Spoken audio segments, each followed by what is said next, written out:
आज देश में चल रहा है तनाव का माहौल, उसी के विषय पर चर्चा करेंगे। यूसीजी, इसे देखो यूसीजी, तो यूजीसी है जो आपका है क्या? यूजीसी यानी कि यूनिवर्सिटी ग्रांट कमीशन। कहीं इसका विरोध तो कहीं इसका समर्थन लगा हुआ है। तो भाई ये यूजीसी जो है वो आज का बना हुआ एक्ट नहीं है कि आप अपने कोई तो अपने प्रधानमंत्री को गाली दे रहा है, कोई क्या कर रहा है, कुछ कर रहा है। भाई आज नहीं बनाया ये बहुत पहले से बना हुआ है, बस एक सुधार कर दिया गया है। क्यों किया गया है? इसका कारण है ये यूजीसी है, एक संस्था है, जैसे कि आरएसएस वगैरह बहुत सारी चीजें संस्थाएं आप देखते हो, स्वास्थ्य मंत्रालय, शिक्षा मंत्रालय, इसी प्रकार से यूजीसी भी एक संस्था बनाई गई है। और हम कोई कह दे कि हाँ तो भेड़ चाल की तरह चलते रहे। तो आइए हम समझते हैं यूजीसी होता क्या है।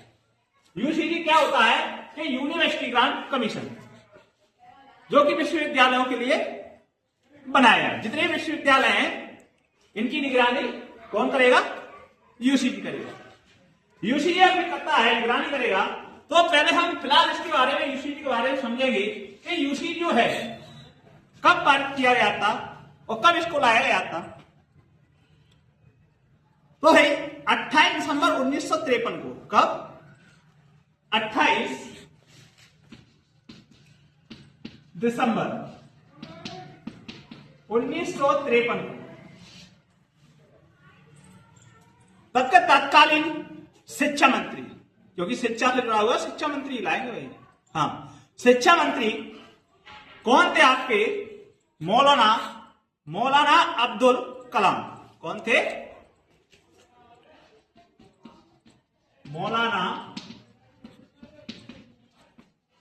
अब्दुल कलाम।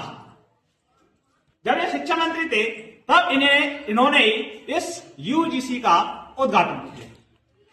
उद्घाटन करने के बाद 1956 में, कब? 1956 में भाई इसको वैधानिक दर्जा मिला। दर्जा प्राप्त हो गया। दर्जा प्राप्त होने के बाद यानी कि जितनी भी संस्था हमारी यूनिवर्सिटी है उसकी निगरानी कौन करने लगा? यूजीसी। फिलहाल इसको लेकर नियम क्यों, नए नियम आए हैं, क्यों आए थे? तो भाई यूजीसी ने देखा कि 5 साल का रिकॉर्ड उठाया था। कितना था? 5 साल का रिकॉर्ड।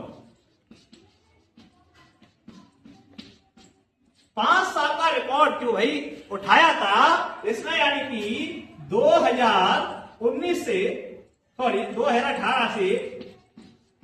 2023 तक ये 5 साल का रिकॉर्ड उठाया था और उसमें देखा था कि भाई 118%, कितना? 118% भेदभाव वाले ये केसेस है ना, यहां पर दर्ज किए थे यूजीसी ने। कितना? 118%। इसलिए इनको सुधारने की आवश्यकता पड़ी। वो आवश्यकता पड़ी तो भाई पता है जो भेदभाव करेंगे उनको तो मिर्ची लगना जायज है भाई, और जो नहीं करेंगे वो नहीं। और एक बात और क्लियर करना चाहता हूं कि यहां पर जब पता है कि 110 है, मालूम है कि भेदभाव कौन करेगा। कहीं सुनने में आ रहा है कि ये कहीं यहां तो समाज को तोड़ने का, जैसे कि जनरल को लिए एक आपत्ति पुरिया है।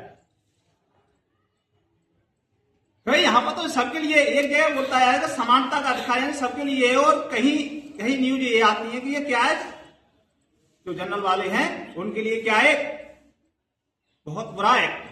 तो भाई ये बुरा नहीं है, सभी के लिए, जो भी भेदभाव करेगा उसके लिए ये कांटा है, सूल है। और भाई हम भेदभाव करेंगे तो हमारे साथ भी इसका एक्ट के तहत कार्रवाई होगी। और वही जब जांच कमेटियां हैं,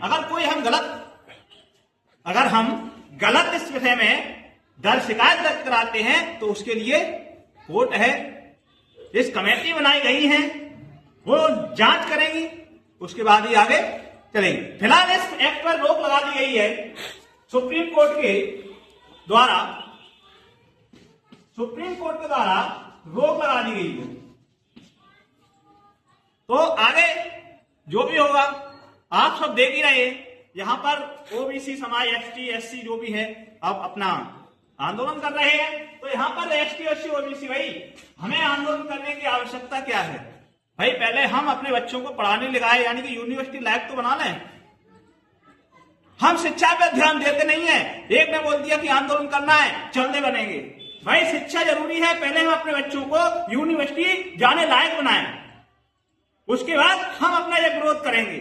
आपको ज्ञात नहीं है कि एसटी एससी ओबीसी के जो छात्र हैं यूनिवर्सिटी में बहुत ही ना के बराबर, यानी कि 2 से 5% ओनली, कितने हैं भाई?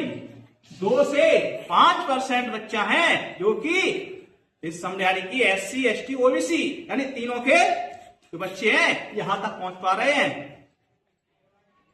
भाई भेदभाव कहां है?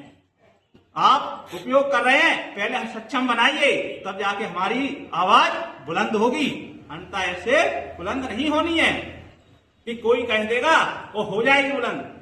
पहले हम आप बच्चों को शिक्षित करें और आगे बढ़ाने का प्रयास करें। एक रोटी कम खाइए लेकिन अपने बच्चों को पढ़ाइए।